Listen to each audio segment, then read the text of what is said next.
There is a bank in Canada that is unlike any other bank in the world. In it are 14 rare musical instruments worth over $27 million, and only a chosen few get the privilege to play them. Created by some of the world's greatest craftsmen, these works of art are the coveted prizes of a remarkable competition. One which can elevate a musical career to new heights.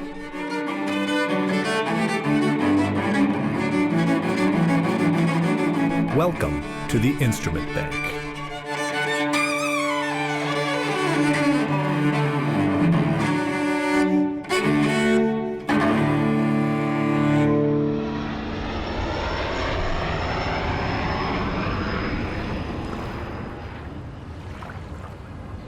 Every 3 years, Canada's brightest young musicians travel from across the globe to Toronto to compete in the Canada Council for the Arts Musical Instrument Bank competition.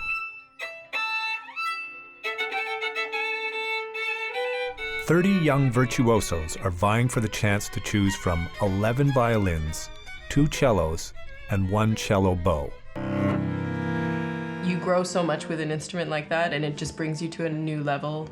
I'm sure you've heard this before, but it's true that something of that quality really makes your playing jump up levels. Having something like a Strat, it gives you so much to work with.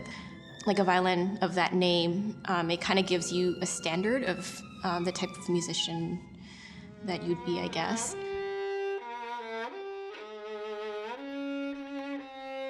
It has a tremendous influence.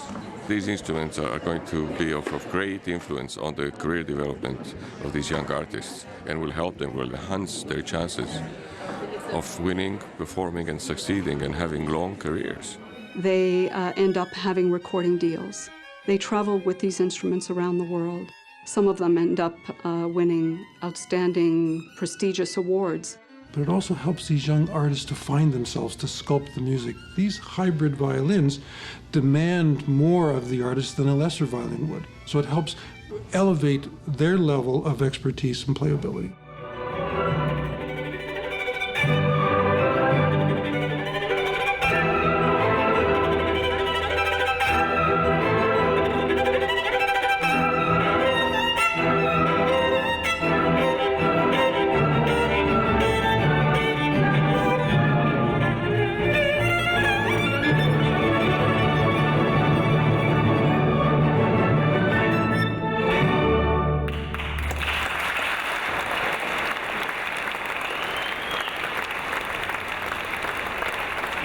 Ever since Yi-Jai Suzanne Howe won the loan of the $4 million Del Gesù from the Musical Instrument Bank, her career has soared. She is the only musician to have won first place twice in a row in the history of the competition, a testament to her talent and dedication. First place is important. It gives the recipients first pick from all the instruments in the bank. Suzanne left her mark in music at an early age as the first violinist in history to capture 3 gold medals at international violin competitions. Her greatest inspiration is her father.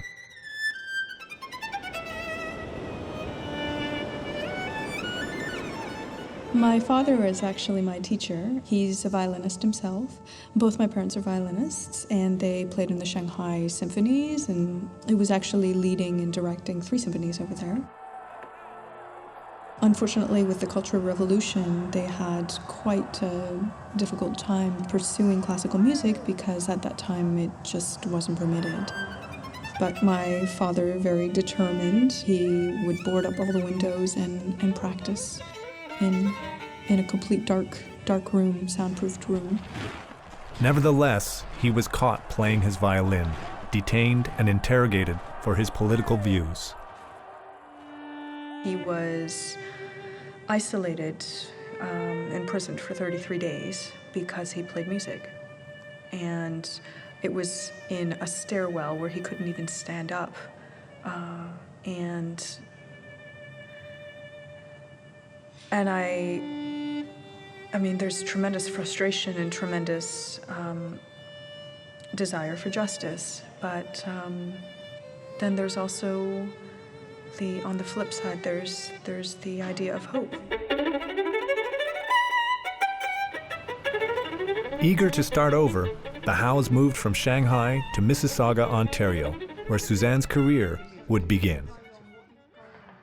But came to Canada, nobody knows me.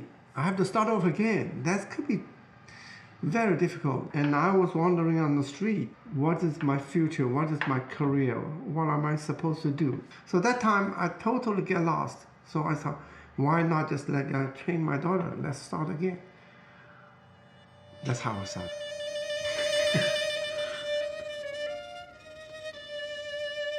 I feel a tremendous responsibility to my community, my country, my world, to give what I can through this instrument. And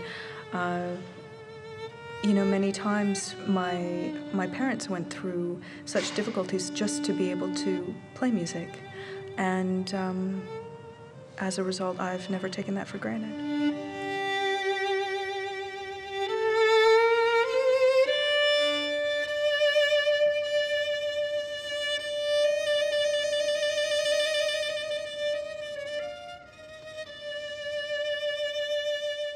No individual chooses music as a profession. It chooses you. If you don't have the talent and the response that is beyond the rational, that is beyond the learned, that is visceral and uniquely intuitive, then you're never going to make it.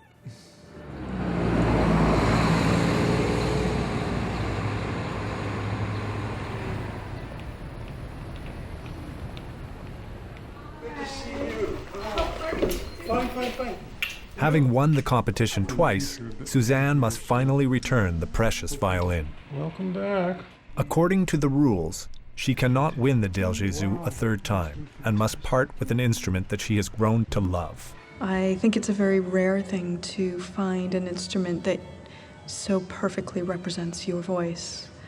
And so it'd be very difficult to give it up. She has probably bonded with that violin more so than any other artist that I've met with Council's instruments. They're soulmates, they bond. They develop around your strengths and your weaknesses, and they support you when you're weak. And there's a bonding that happens. And then when you separate those two, there's a readjustment for the artist and a readjustment for the violin as well. And I think I gave it something that it will keep. So maybe it's crying too. Actually, it's very emotional because it's in many ways an artist is always growing, and this violin allowed me to grow as a person. That's a very special connection. After 3 years, the loan of the instrument ends. Suzanne will not be competing again. Who will be the next violinist to have the honor to play this $4 million Del Jésus?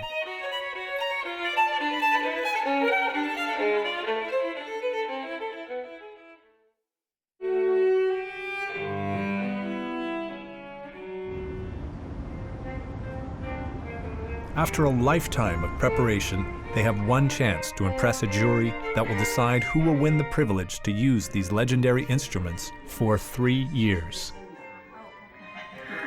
We're ready to go.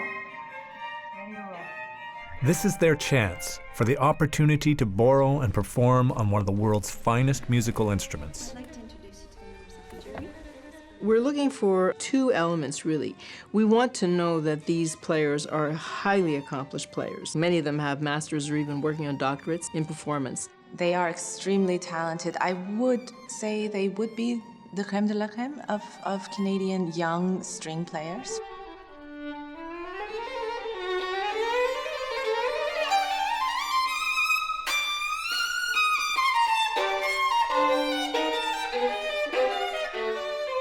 Pressure of playing at the same level for every event. My goal is to, play at the top of my level in everything I do, no matter how big or small the event is, and that's a pressure I put on myself.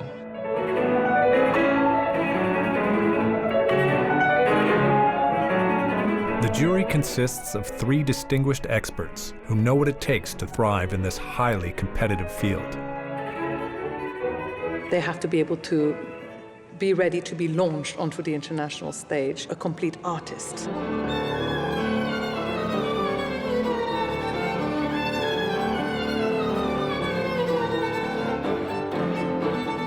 Tout l'aspect qui est en dehors du jeu, c'est l'aspect de développer les contacts, d'agir comme son propre agent, si on veut, de parler, pas de se vendre, mais de se placer sur la carte.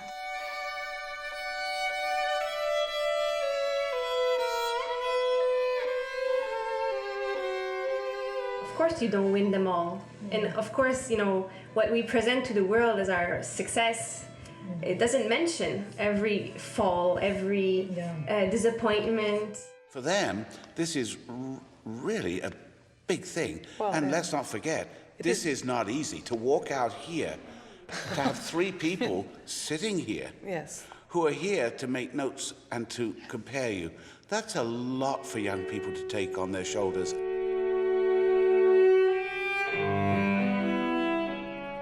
Originally from Edmonton, David Eggert is currently studying at the renowned Mozarteum University of Salzburg, Austria.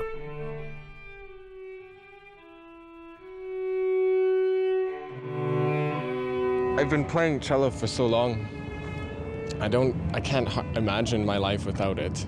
It's part of practicing is part of my day, as much as eating breakfast is.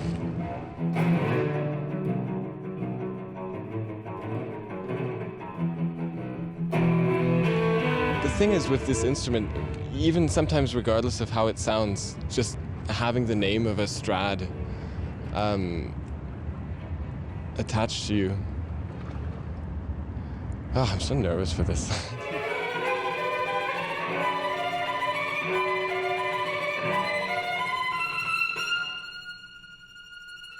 There's actually a famous story about Jascha Heifetz, who's a famous violinist. Somebody came to him after the concert and said, "Oh, Mr. Heifetz, your violin sounds incredible." And he had his violin right beside him, and he picked up the violin and held it to his ear and said, "I don't hear anything."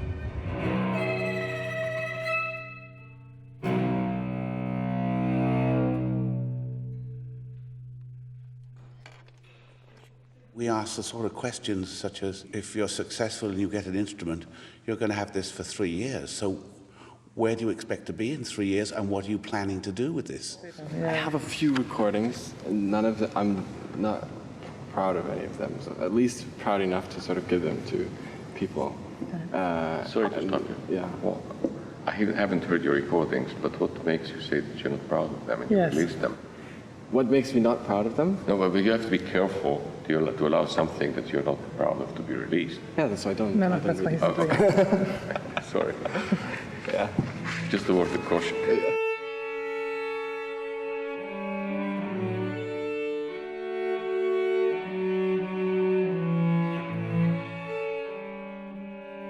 Yeah, it was sort of blurred. It wasn't a disaster, but it also wasn't great either. I think I talked too much. I think I babbled a little bit too much. I'm very happy that this is over. It's a big relief.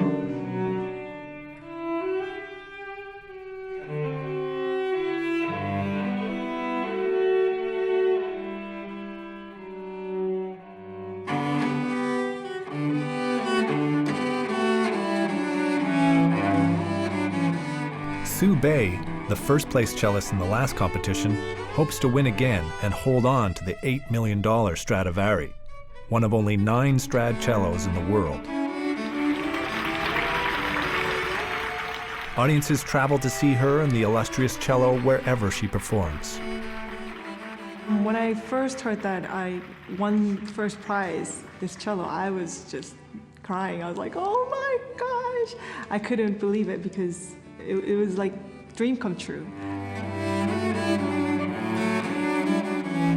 Stradivari made the Bonjour cello at the age of 52 during his golden period. Strads created during this period are renowned for their dark, rich tone. You know, I guess, they say with age comes wisdom. just the quality of this instrument, the sound is so diverse, and it has just a special quality only a Stradivarius can have.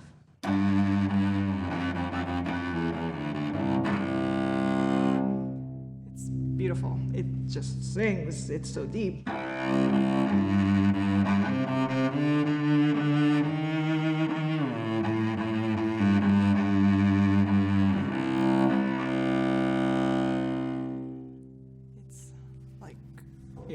Gigantic.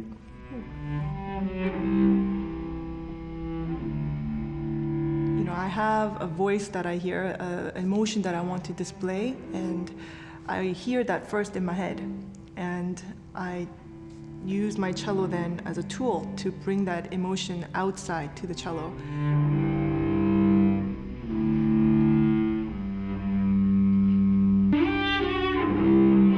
That's why I'm so grateful for this cello, because it's not only on stage, but it's when I'm home and I'm just exploring and I'm just extravagantly just expressing. That's when I feel just so alive.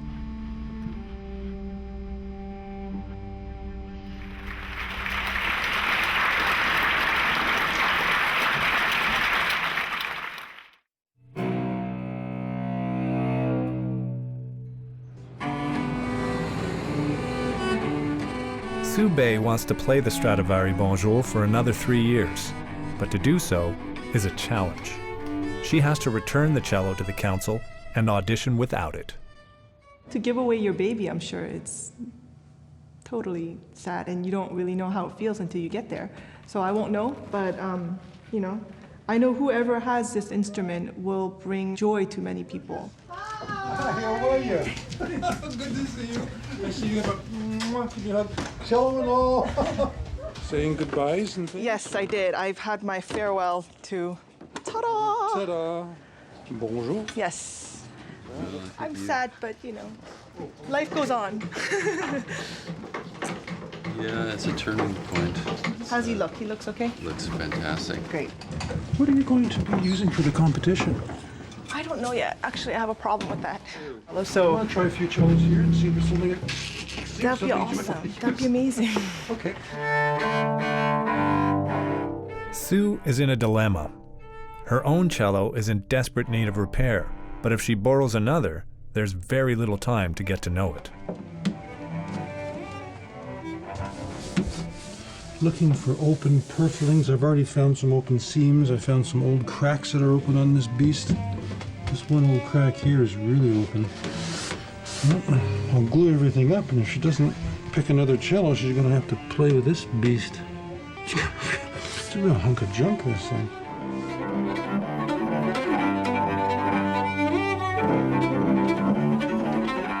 The Canada Council has entrusted Rick Heinel to restore the instruments and assist in the growth and development of the Musical Instrument Bank. Rick Heinel is the fourth generation of conservators and a family that gained notoriety with his grandfather, George Heinel, who came to Canada in 1911. I would say growing up, some of the greatest memories were the smells and the sounds. I would come down on a weekend with my father, and I could smell the varnish cooking or the glue being heated up or the sound of the planes and the chisels working. And it was clearly in my blood because it was something that I was attracted to, like a moth to a flame. Yes, there very much is a doctor-patient sort of relationship.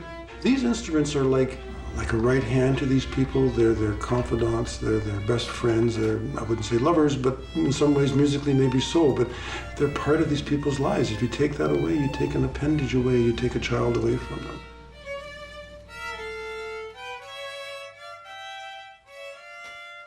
The instruments that we're talking about, some of them fall into the category of being among some of the great instruments in the world. These particular instruments seem to have a unique blend of characteristics, a confluence. The Italian Cremona violin makers were the true pioneers of the craft. Most famous was Antonio Stradivari, who shaped the violin as we know it today. Considered the king of instruments, Stradivari was meticulous and extremely demanding, as much with himself as with the materials he used. all in his quest for the perfect sound. You have to think, the violin was very new to the world. It was the Amatis that, in my opinion, that really gave birth to the violin shape that we know today. But it was Stradivari that took it to a whole new level of refined art. Stradivari was clearly involved in mathematics and geometry. That became the zenith and art of making when Stradivari came along. Due to their rarity and level of craftsmanship, his instruments garner top dollar at auctions. Many have strived to duplicate the unique sound of a Stradivari, and even scientists have failed to decipher the secrets of the master's craft. Strad could go to the forest and choose a tree that he wanted a tree from the outside of the forest, which had been subject to the weather and the sun and the rain and the wind and had become stronger in the core, and then put it on his roof in Cremona with a certain type of lighting and moisture and dryness, and cure it for 30 years. So it was an art. These were unbelievable masters, and their understanding, intuitive as well as scientific as well as artistic, of all of the elements that went into this. And there was a small school of them, and they all, many of them lived really close to each other. Near the end of Stradivari's life, there came another craftsman from Cremona. Giuseppe Guarneri del Gesù experimented and pushed the boundaries of Strad's classic model. Del Gesù played with innovative designs, each violin an original with its own rich sound. Having made fewer violins than Stradivari, Del Gesù's instruments are now even more highly prized. Those that switch from Strad to Guarneri, they also don't go back. There's a freedom with Del Gesù that you sometimes don't have on a Strad. I do have a tendency to like the Guarneri del Gesù better because they're just really like a tank instead of like a laser. There's always this mystique around whether it's a Stradivari or a Del Gesù or whatever. But we have to constantly remember, if the person who's got it can't play, yes, it means nothing. Absolutely. So you've got to be able to play well, and not only well, but superbly, to even warrant having an instrument like this. And if you can't play superbly, then that instrument might just as well be in a glass case.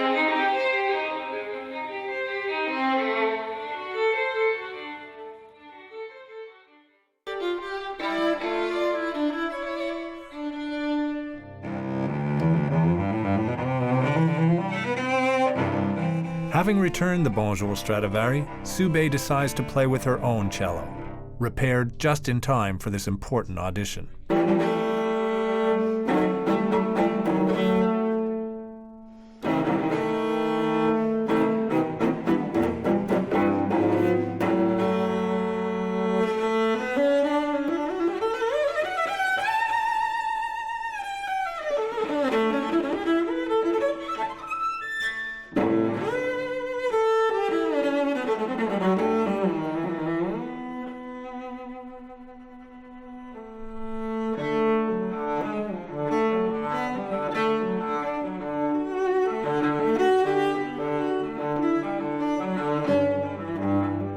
With only 2 cellos and 1 cello bow available in the competition, the jury members have a difficult decision to make. So in terms of management, at the moment your management seems to be focusing on your career in the States. Do you know whether they've got connections in Europe? Because if they don't, you could always take the reins and go for it. Because you are, as to use an expression that Uri used before, you're hot material. So it's a good time to attack the market in Europe.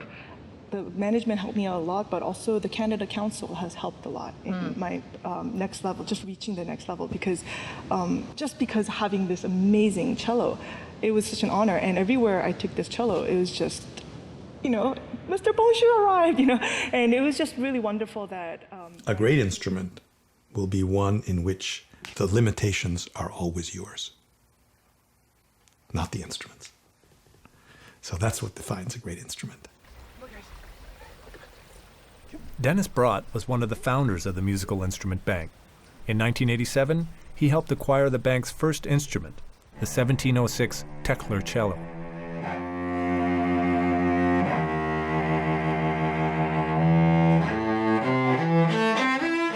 I needed a great cello. I mean, we're talking about the early 80s. And even at that time, instruments of the kind we're talking about were selling anywhere between, certainly in the six figures, and some touching $1 million. Realizing I didn't have the money, I wrote to some 50 corporate executives and got one, why don't we meet? And that was from William Turner. But in finding Bill, who was willing to take me by the hand, which is what we did in a kind of dog and pony show, me with the cello, going to see heads of corporations. I was the chairman of Consolidated Bathurst in those days, and it was a big paper company, and I was used to dealing with these banks. So if I called up the chairman and asked for an appointment, I usually got it. I didn't say for what reason, I just said I wanted to come see you. So I brought Dennis in with the cello, and we sit down, and Dennis then burst into song. You know. And often it was, well, look, Bill, if you think this is something good, you think this will be good for Canada, good for the country, it's worthwhile? And Bill would say, absolutely. Well, I'm putting my money on the table with it. And that's how it happened. And in 2 days, we raised $250,000. 20 years later, the Canada Council Musical Instrument Bank has grown to 14 instruments, all donated or loaned by music lovers and patrons. When you think about it, what do we remember of past societies? We don't remember their latest business deal. We remember their art. We remember their architecture. We remember their creative genius. Those are the things that mark society, and those are the things that define the sophistication of humankind.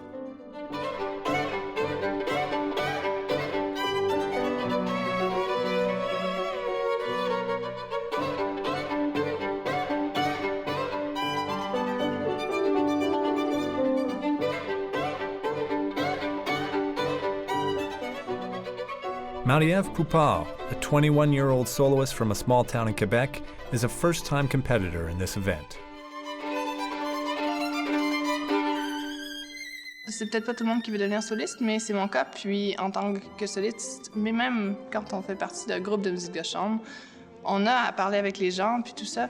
Donc je trouve ça très important d'avoir qu'ils voient quelle est notre personnalité, parce que notre vie va dépendre de notre personnalité.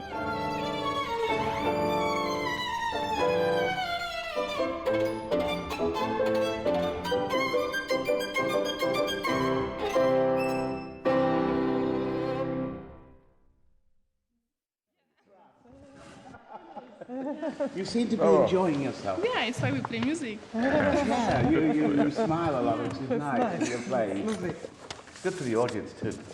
So, where would you really hope to be in your career at the third year? If you get to the end of that 3 years. Yeah. And now you're looking for where would you? In Europe in 3 years. You'd like to yeah, be in Europe. I will be there. I'm sure I really want to go there, and I will do everything I can. Mainly solo. Yeah, solo, but if the quartet is going well, maybe we will go for the quartet too, but solo first, yeah. But you produce beautiful sounds. Yes, you do. Yes, it's a very beautiful sound. Thank you very much. Which is your quality as a violinist. Oh, I think. thank you. Yeah. It doesn't matter which instrument you play then, yes. Okay, yay! No, you do produce a lovely sound. Thanks, that's great to hear that. Yeah. I'm happy.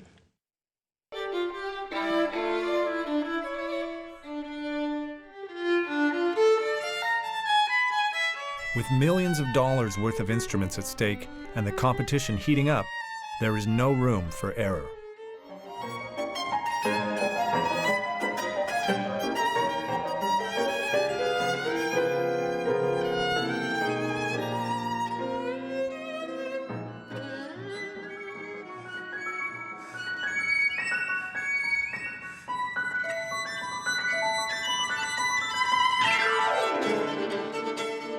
days got on, it got more exciting because things kept coming, and you think that yes, we must have heard the best, and then suddenly 4 more would show up and would be just amazing. We're thinking, oh gosh, we're going to have problems.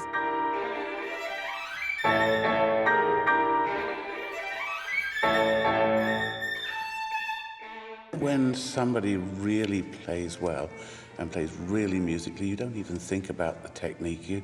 You're not looking at that anymore. They take you away from that. Indeed. And you really... Which is really the ultimate. That's what you're looking for. That's what you're looking for. Are they playing at such a level that all they let you see is the music? And it's effortless. Judy Kang is a former Instrument Bank winner. Living in Manhattan, she has performed with such diverse artists as Lady Gaga, Pierre Boulez, and the Korean Symphony.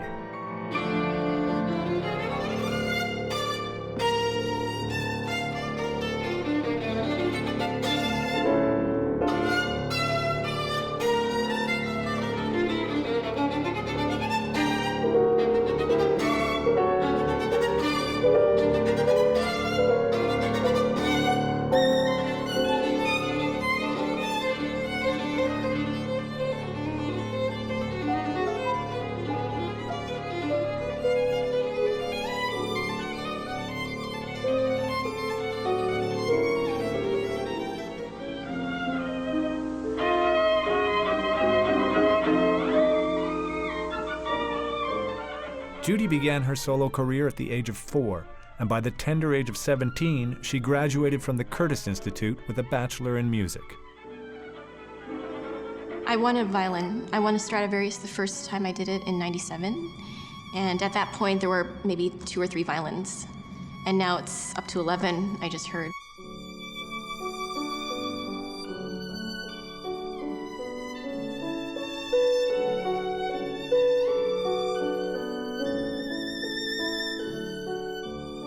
I live in the States, in New York. A lot of friends that I have in New York, we love to collaborate and play in clubs and things like that. I also play with bands and stuff. I really enjoy just kind of trying out new things, exploring, and always kind of stretching my boundaries and experimenting with music and things like that. I definitely see it as natural to kind of not just limit ourselves to one genre per se.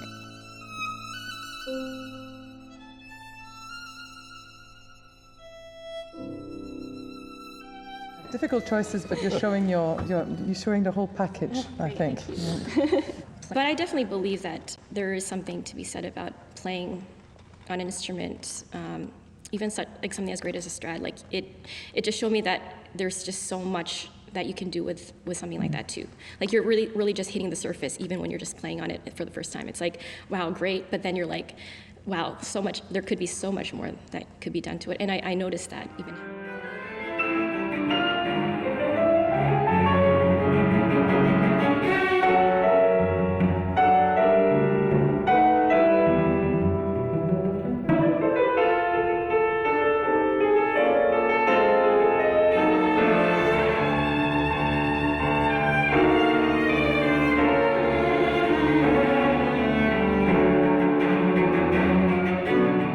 In the last competition, Rachel Mercer came in second. But this time around, she has her eye on the Stradivari Bonjour.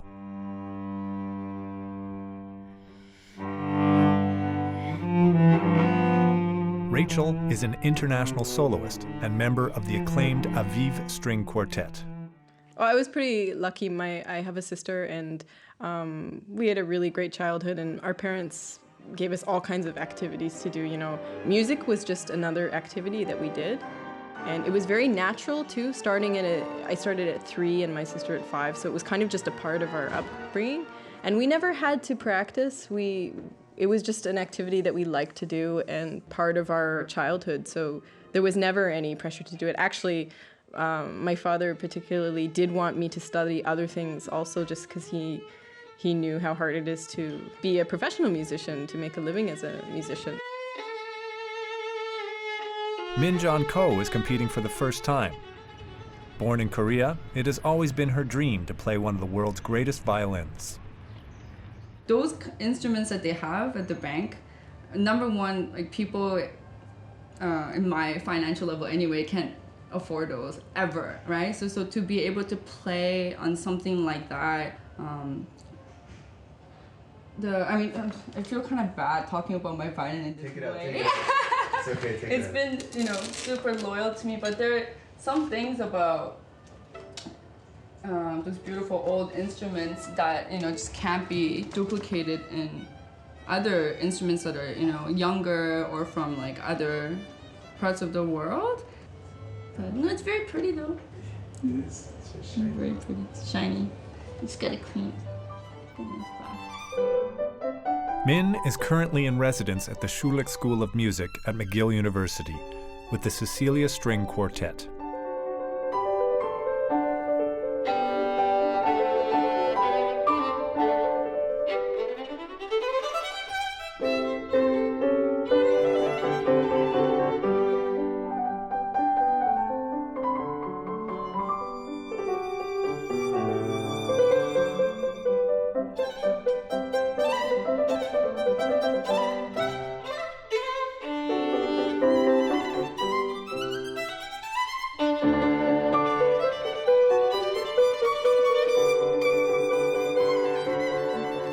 I feel a bit like I'm betraying my violin, and it's been very loyal to me for 10 years. And there are lots of great things about it, and it's really easy for me to play pretty on my violin, but anything besides that, it's pretty hard. Yeah. Easy to play pretty on the violin. Yeah.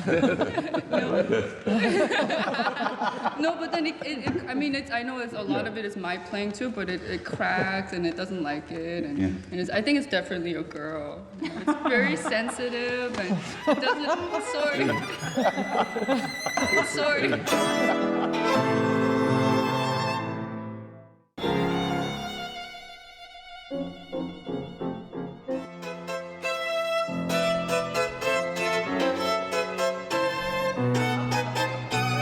After several days of auditions, the jury spends hours deliberating before making its final decisions.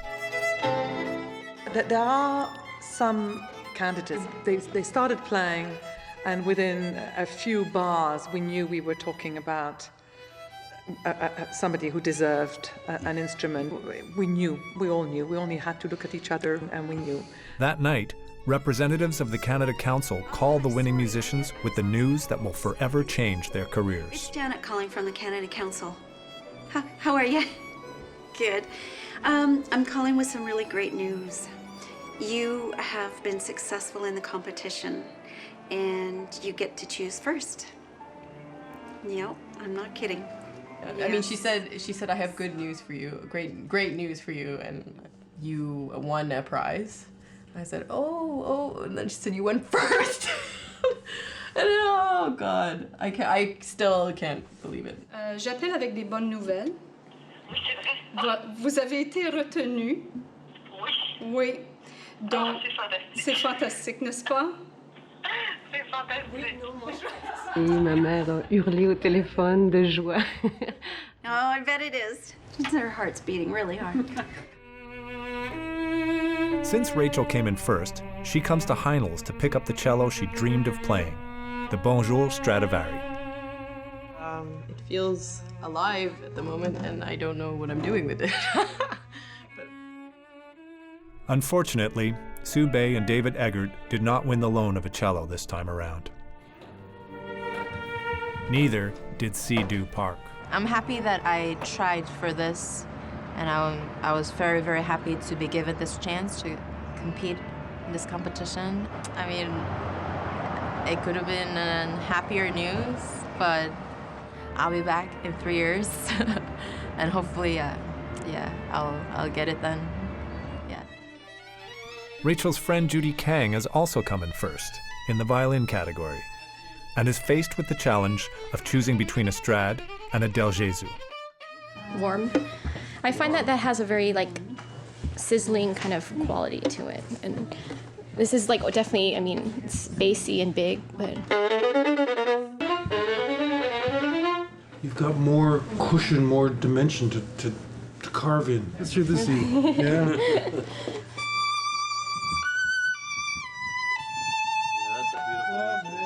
that's what I'm saying. You can't have them both, Daryl. No pressure, you have 5 more minutes. Well, sure. It's difficult for these young people. It's like handing them 3 different Ferraris and saying, pick the one that you're going to win a race in, you know? They've never been in a Ferrari before. Can I just hear, Karen, can I just hear you play this? No. Quickly, just, I want to hear it for myself. Actually, no, I'm happy. Look at this kid dancing up and down.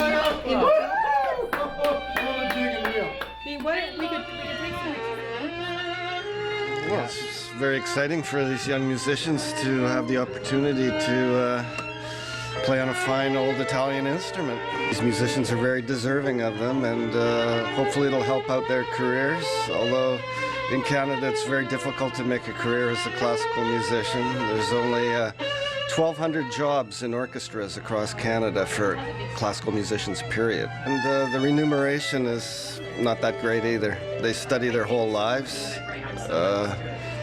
and they don't make what a plumber makes. She hasn't chosen yet. She's trying to decide. What have you chosen? The Stradivarius Baumgartner. So it's the one I actually played on for the last 3 years. It just really feels like it just is a part of me, really. Marie-Ève Poupart has made it to 2nd place and takes her time listening to each instrument. The other competitors wait anxiously, as every choice affects the pool of available instruments.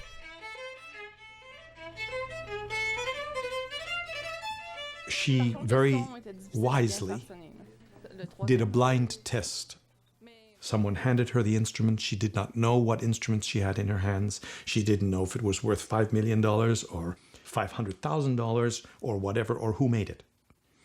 And she chose based upon the symbiosis between her soul and ears and body relationship to the instrument, how it made her sound, how it inspired her, and what she felt she could get out of it.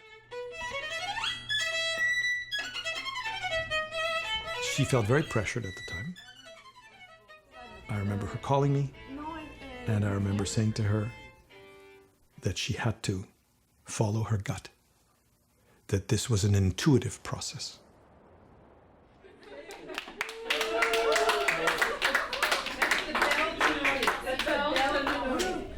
She chose a Tononi, which was not at all the most expensive of the instruments in the bank. And she had the choice of any of them.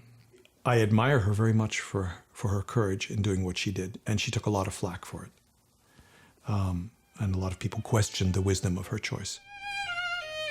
Nicky Cui has had his eye on the Del Gesù from the beginning. He cannot believe his luck. The much sought-after violin is still available. I got the Del Gesù. Yes. J'avais le choix entre un violon Del Gesù de 4 millions de dollars, puis le violon que j'ai qui est juste de 175 000. Mais il y a une énorme différence entre les deux. Mais quand on a la chance de peut-être avoir un Del Gesù, on veut... Ce choix-là? Parce que l'autre, il me convenait mieux. J'avais l'impression que pour moi, pour le son, pour jouer dessus, en fait, son est plus clair. J'avais l'impression dans mon oreille qu'il projetait plus, puis qu'il y avait un son plus clair. J'étais pas triste de prendre ce violon-là parce que c'est vraiment mon choix, puis je vais être heureuse avec, je crois, mais c'est que ça fait depuis que je vais faire l'audition que je rêve au Del Gesù, donc ça fait drôle de pas le prendre.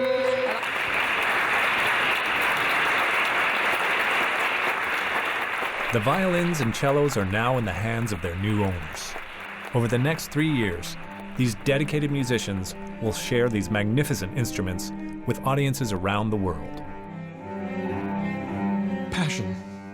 If you are passionate about music, if you believe it to be your inner voice, if it becomes something so important to you that living without it makes you incomplete as a human being.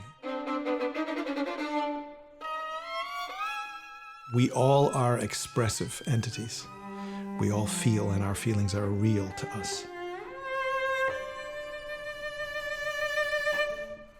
To be able to use the instrument, mastering the mechanical as a vehicle of that expression,